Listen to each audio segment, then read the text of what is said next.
C'était il y a 10 ans. Le 12 décembre 2015 étaient signés à Paris des accords historiques pour le climat conclus à l'occasion de la COP21.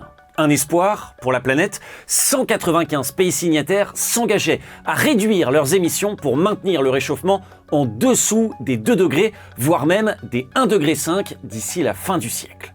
Pourtant, 10 ans plus tard, le constat est amer. Selon les dernières estimations, la planète devrait atteindre les plus 3,2 degrés d'ici 2100, plus 4 degrés en France. La COP30 qui s'achève est décevante, et pire, l'écologie semble ne plus rassembler comme avant.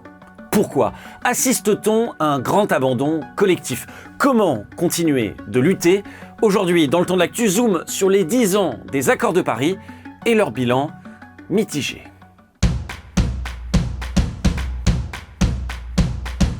L'écologie, le climat, on le sait, ça fait longtemps que les scientifiques alertent. Pourtant, la mobilisation sociétale, elle, est plus récente. Septembre 2014 a lieu à Paris la première marche pour le climat.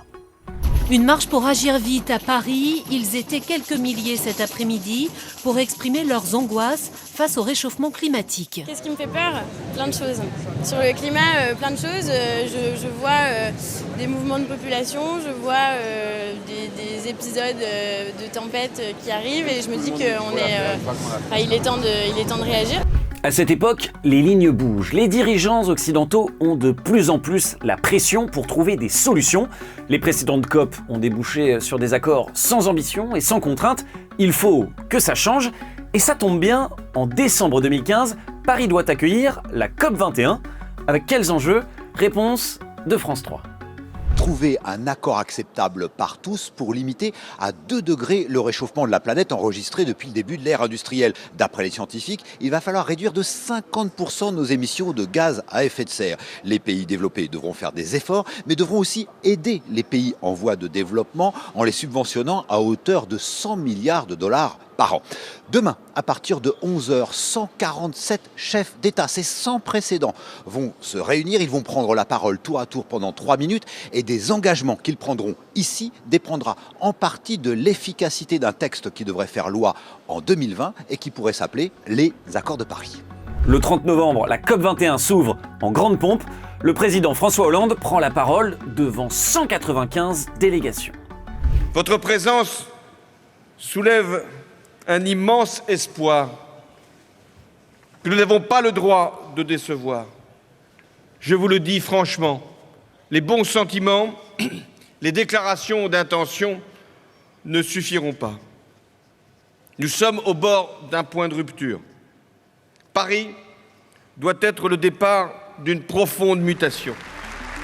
Et c'est vrai, au début, la partie n'est pas gagnée. Interview d'un représentant de la délégation sénégalaise. Regardez.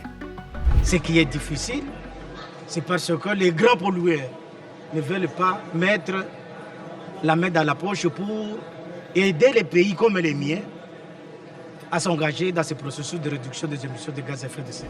Les gros pollueurs, ils sont là justement. Les États-Unis, avec Barack Obama. Je crois en la phrase de Martin Luther King.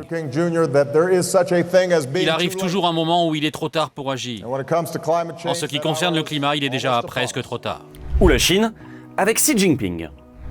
Victor Hugo a dit « C'est face à des difficultés extrêmes qu'il faut trouver des solutions extrêmes. » Des belles phrases, mais pas que, car au bout de 13 jours, surprise, un accord est trouvé.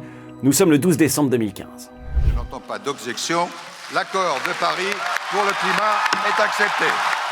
Un coup de marteau qui sonne la victoire. L'Assemblée plénière exulte. L'instant est historique. Pour la première fois, 195 pays viennent de valider à l'unanimité un accord contre le réchauffement climatique. Sur place, l'émotion est palpable.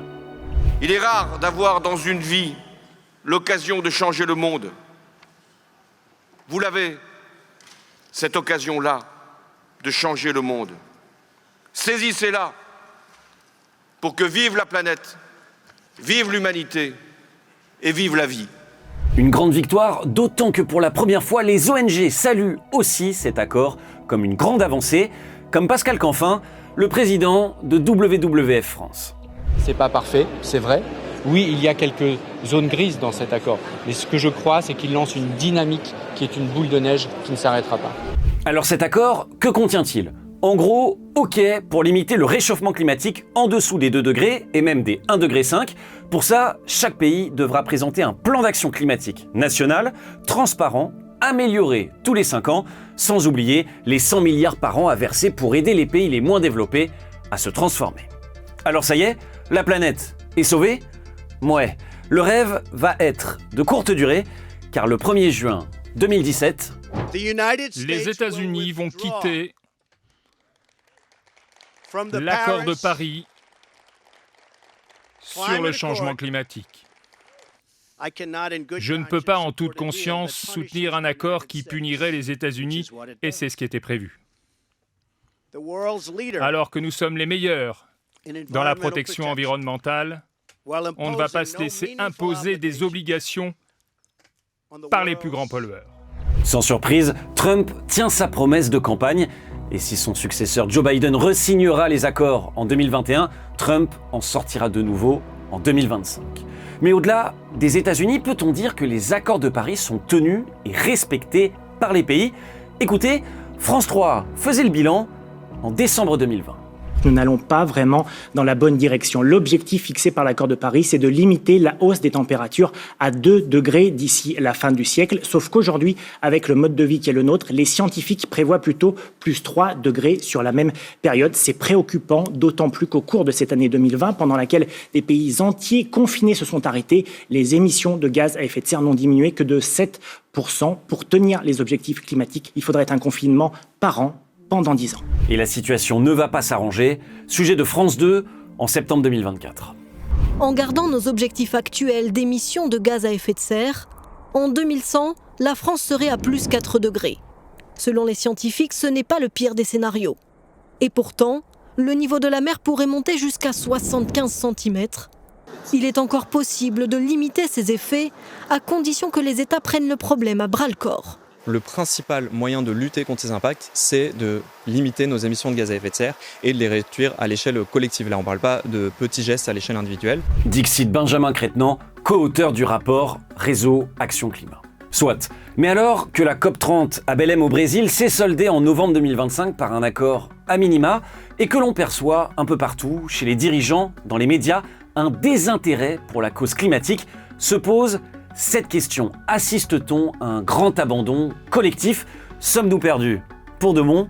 Ça, c'est à vous d'en juger. Et moi, je vous dis à la semaine prochaine pour un autre zoom sur l'actualité. Et pour approfondir le sujet, écoutez Le Temps de l'Actu, le podcast d'actualité de l'INA et de l'Université Panthéon-Assas, avec cette semaine comme invité Cyril Dion, auteur, réalisateur et militant écologiste. Le Temps de l'Actu, un podcast à retrouver sur toutes les plateformes d'écoute.